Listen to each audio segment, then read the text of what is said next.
Welcome to Faith in Vegas, presented by KEEN TV 17, a program to inspire and inform our viewers about the unique community in which we live. Hey everybody, and welcome to Faith in Vegas. I'm your host, David Lee, and today we have an awesome episode. We've got Craig Sheeler, ladies and gentlemen. Thanks for being on the show. Thanks for having me, Dave. Craig, I want to know, before we get into the specifics of what you do, tell us a little bit about yourself. Like, where are you from? Actually, I'm a Las Vegas native. I've lived in this area my whole life. Wow. That takes care of the second question was, how did you come here? Yeah. Well, yeah. You were born. I'm not going to explain all that to you, you know. Yeah. So what is it that you do here for a living? I would call it a multimedia specialist. I was basically properly trained to be a graphic artist, a graphic designer, creative specialist. And what I've done is I've learned that in an ever-changing environment with technology and stuff, I've had to move into more motion media and photography and videography. And so I spend a lot of time now on the other side of the camera because print media is kind of been pushed aside with the digital media being big. So multimedia. So it's everything from audio, video, photography, graphic design, everything. Graphic design. That's interesting you mentioned that because I started from graphic design and then worked my way kind of the same way, photography, then video. I got to ask then, it's not part of the questions, but what version of Photoshop did you start with? I started with Aldus, PageMaker, Adobe Photoshop, and Adobe Illustrator, 88. Wow. Back in 1988. My employer was the first on the West Coast to purchase that program. And I was trained on that and Photoshop back when you had to, everything was just pixel and black and white. Yeah. So you do a lot of media. How did you find your passion in this? I wanted to translate my love for art into something that could actually pay me money than just doing paintings and things like that. So at the local college, I started pursuing their classes. I heard about graphic technology. I thought, what is that? And so I learned the basics of paste up and technical drawing and offset press and digital offset camera. And so I started pursuing it in more of that aspect of building ads for advertisement and production for printing. Man, and you're also a filmmaker. Yeah, I've always had a passion for film, but it's only been the last 10 years that digital cameras have been the kind of quality that's worthwhile. I mean, friends and I, we used to, at a high school, between high school and college, we did some filming on like Betamax and VHS, and the editing of that on tape to tape was horrendous. But we did like some little fan-made Star Wars and Star Trek type stuff, just little cute stuff, and that was a lot of fun. But I wasn't able to translate that into actually making a living at it until recently, when motion media and digital media became more readily available, and now I do a lot of video production work. Yeah. So what was the one film that you just did? Okay. Well, like I said, back in '87 or so. No, I'm not going to rephrase that. It was actually before '87. Back in '82, we did a Star Wars versus Star Trek movie up in Spokane, Washington. And then after that, I did another little movie. There's one's called Eye of the Talisman, and that's on YouTube. It's really low quality, and it was way old. But actually, 4 years ago, because I wanted to really test these abilities of what can the cameras do, and the learning curve. And I set out with some local artists, and we created our own fan fiction Star Trek episode. So we did a two-part episode of Star Trek Secret Voyage, and so that was fun to produce. And it helped me overcome a lot of the challenges of lighting and audio. And even though I've learned a lot from that, and quality-wise, I'm doing much more now than I was at. You know, it was at the beginning stages. Everybody has to start somewhere, and so 4 years ago, I started saying, okay, well, I got to learn about this. I got to figure out how to use these cameras. I got to figure out how to use lenses. I got to figure out how to work with people and get large groups together and do filming and work with scripts and work with composers. And so we had original scores and all this stuff. And so we produced these 2 episodes. And so second episode, we made a lot of improvements on the first episode, and then I was able to translate that, get noticed at work that I could do this stuff, and now they trust me to produce videos.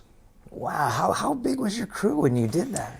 We had a cast of, you know, anywhere from 7 to 14, depending on the day, and a background crew of another 5 or 6. But unfortunately, I wore most of the hats. So I found myself having to be in so many different places, and like I was doing makeup, and then I was running over setting up cameras, then I was running over trying to get lighting and tell the audio people you got that right, and then run over help somebody with their lines, and I was working the camera. So it was about drove me crazy, but that's the best way to learn what everybody does, right? And learn why everybody's important, because you got to have somebody doing everything, right? You can't do it all yourself. I've learned just to rest and not try to cover everything myself, but just to do the best I can with what I have. Speaking of not trying to cover everything yourself, did you also edit it? Yes, I edited it. You know, and that is a tedious process. But you know what? I was even telling myself last night, as I'm editing this big project for the city. I love editing. You know, I love when you spend all this time putting pieces together and shortening this, and then putting the right audio underneath it, and then watching the finished product. You know, I hate watching the render clock, but I do like seeing the final product. And so, you know, as computers get faster, you spend less time watching it. But I do like seeing the finished product. So I do like the editing, though it's tedious. Yeah, especially how many hours of footage did you have? I'd say for 2 50-minute episodes for this fan fiction I did, there was probably about 7 hours. Wow. 7 hours. Yeah. A good hour of bloopers. Yeah. And then you had to spend all that time figuring out, you know, putting it together, which shots to use. And the story was always changing, because we would have people who would come even from out of town. The furthest away somebody drove was Salt Lake City to be in our production. But we've had other people that they couldn't make filming dates, so it's like, we can't get everybody back. We're not paying anybody, but you know, let's just cut that person out, move their lines over to this person. So constantly editing and working with I had a script, a co-writer with us the whole time, so we're moving things around, refilming stuff, you're getting things organized and trying to put it all together. And sometimes, and even the final product is much different than what we envisioned, because you work with what you got. Yeah, man. You hear that, people? It's a lot of work. And you know what? We'll be right back. We'll see you after this.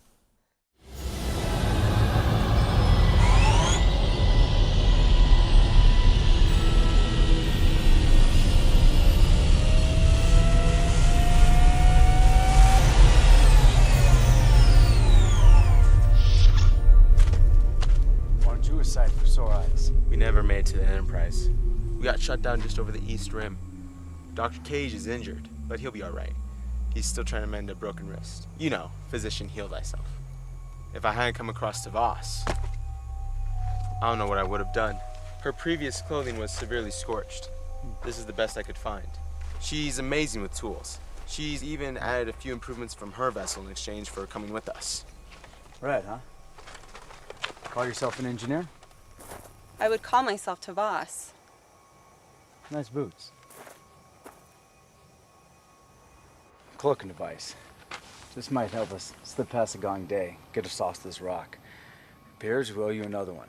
Thank you. Sir. We're in your debt, Tavas. I was having trouble reaching the Enterprise. Communications may not be functioning too well because of the crash. But we've got a shuttle now. We just need to kick it into warp drive and reach the Enterprise. Sir, she won't be pushing warp. She's barely holding together. Understood. In exchange for your passage,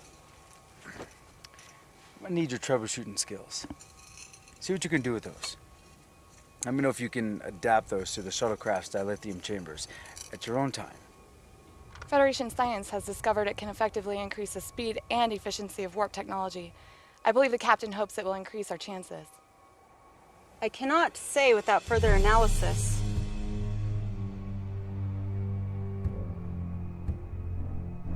Captain, is it really wise to give a Romulan the newest Federation technology? Romulan just shared a cloaking technology with us. Do we have a choice?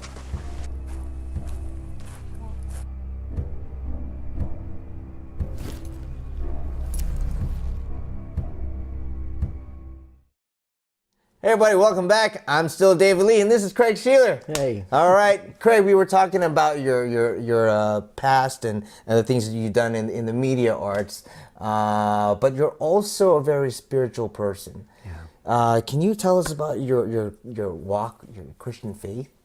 Well, you know, I've been a Christian for, I was figuring this out the other day, just before my oldest son was born. So I'd say about 27, 28 years I've been a Christian. That's where I first decided, you know what, I want to find out what I should be doing as far as church goes, because you know, I was a young 20-year-old kid, and my wife and I wanted to start a family, and we're thinking, you know, we need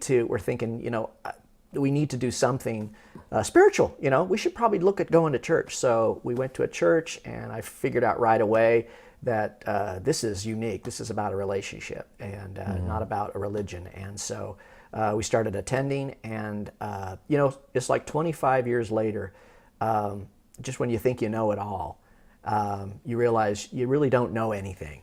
And I went through this whole spiritual awakening where I just realized, you know what, as much as I loved the Lord, as much as I was serving in church, I wasn't making that connection with God. Yeah. I wasn't making the connection that I knew I needed to make, and I wasn't sure how to get there. Yeah. I knew I had things in my past. I knew I had hope in my future, but I didn't know how to get a hold of that.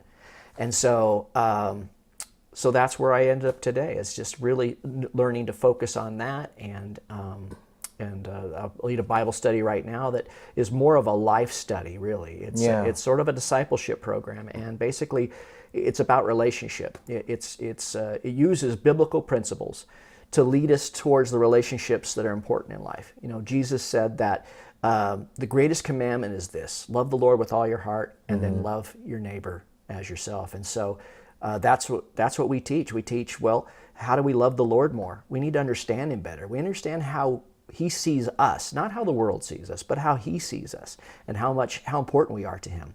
Then we need to understand that our relationship with other people matters, because it matters to God. And so how do we clean up those relationships? How do we get this vertical relationship right first? By really understanding who God is, and that we are at His disposal. He's not at our disposal. Yeah. And then how do we then improve the relationships horizontally with others? Because that's important. Jesus came down here to show us what relationship looked like.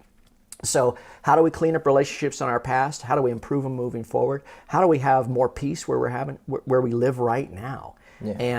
And so that's what I'm really passionate about now with my spiritual walk is helping others to get to that place where I've gotten, and deal with those hard questions and hard changes we have to make in our life. Yeah, it's awesome that you want to help people. But I gotta ask, what are some of the challenges you faced being in Las Vegas? Well, being in Las Vegas, you know, that stigma of Sin City. You know, I remember growing up, and even as a child, bus drives by and you see billboards for things. You're like, what is that? You know, but you know what? It's less prevalent now because everybody has more access to things in their home than Vegas shows. Yeah. But my wife and I, you know, we stay away from the Strip. we have no need to go there and fight the crowds and go down to because last time we went there to try to see some kind of a show, I mean, we had to go outside the casinos and then go through the casinos, and there was just a very interesting group of people. You know, you want to love people and you want to not judge people. But some of the clothing that people choose to use, some of the behavior that goes on the Strip can be very difficult.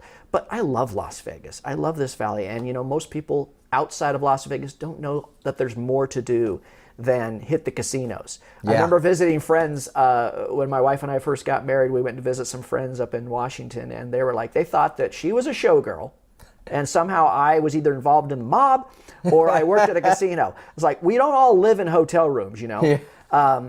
And so we had to tell them there's lots to do. There's Lake Mead, there's Mount Charleston, there's activities, you know. Yeah. And even later, I remember calling a guy for some technical support on some software, and he's like, "I'm not going to support anybody that lives in Las Vegas because you're all just sinners out there." And I'm like, "Wow, couldn't even get technical support from this guy." I'm like, "Wow, okay." But I wish people could, on the outside, could see what I see about Las Vegas. I love it. I imagine living other places, but I just love Las Vegas. I love the weather here. I love the people here. I love the challenges here. Spiritually, you have to learn where your priorities are, and you have to just build a life where you avoid those things. Yeah, yeah. And it's hard to do that here in Vegas. And I know you mentioned you run a group. What kind of people would attend a group like yours? For the study? Yeah.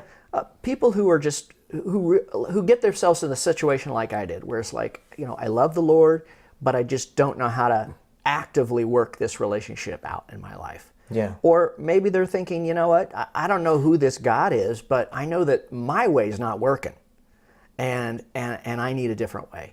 Yeah. And so, like I said, it's a discipleship program. It's not for the faint at heart. It's not for something where people is like,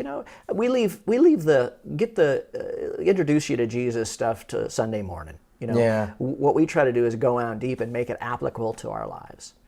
Oh man, and I know that discipleship can be stressful at times. How do you deal with that? Well, we have accountability. Yeah. We have our prayer life. We have tools that we can use every day. We can ask God for guidance. We can ask each other for guidance. Yeah. We can seek guidance in God's Word. But most people are just like, I know there's an answer out there, but I'm too busy right now. Like, I didn't bring my Bible to work today, so I'm just going to just try to tackle this problem the same way I always tackle it. Yeah. And we try to teach, well, there's a way that you might be able to do that differently. That's true. That is so true. And you know what? Before I go on, because I can go on, let's take one more break, and we'll be right back. Okay. And we're back. Still here with Craig. Ladies and gentlemen, oh, you know what, Craig? You were an artist, filmmaker, and a men's group leader. Going back to your career, where do you see yourself within the next 5 years? Well, I really feel like I'd like to still be doing what I'm doing. I feel like there's so much still to explore and learn, and I want to be better at my craft. I want to expand more abilities. And just continue to be creative and continue to support the vision of other people. So I think it's more of the same. Yeah. I'm very content. Any big plans? Maybe bigger productions? Yeah, I may do some more filming, some more independent filming, and more to explore creative ideas. I'm really interested in more short forms. That way you can tell a story creatively and kind of be in and out. I think the internet is an incredible vehicle for independent artists, but it's a different vehicle. When I ask my kids, what's your favorite TV show or what's your favorite TV station? A lot of them go, I watch this thing on YouTube, or I watch this thing on Facebook, and they're like 15 minutes, 10 minutes. Nobody wants to sit in front of the internet on a computer and watch something that's an hour, 2 hours, 3 hours long, right? Yeah. So shorter form, get that message out there creatively. So I'd like to explore more of that. Okay. So going into your faith also, what kind of spiritual growth do you foresee with your men's group? Well, every year I look at something else in my life that some kind of a character defect or area where I just want to clean up. Because when I first started looking at how to improve my relationship with God, then looking at how to improve my relationship with my family and others in the church, then I started looking at, wow, you know what? I got to apply these same principles at work. I got to start letting people know at work that they're important. So I started expanding there, and then it starts to go outside of that into family members that I haven't talked to in a long time. So I want to keep pursuing that and keep pursuing finding new things that I need to work on. Because the Bible says that God's going to keep working on us. He who started a good work and He is faithful to complete it until He comes, until He's here. So that means until I'm gone or Jesus comes back, He's going to keep working on me. So I got to be open to change. I got to be ready to surrender everything that I want to hold on to that's all about me, and surrender that and hope that He can use that and correct things that I need to correct, improve on areas that I need to improve, or use me in areas that He wants to use me. Yeah. Do you think it's easy for you to express your faith in where you work? Because with me and my coworkers, just two of us. Right. But you work in something much bigger. Yeah, I would say I can't necessarily share my faith with my regular full-time job, but they're not opposed to it. As Christians, other believers, we find ourselves. I was coming through the parking lot the other day, and this guy had his headphones on, and they were blasting so loud, but I said, you know what, I recognize Tony Evans anywhere. And he looked at me like, wow, you heard me? You heard that, number one, and number two, you know who Tony Evans is? Yeah. And then the next day, he's like, he had to find me, right? So he finds me, and he's like, so are you a believer?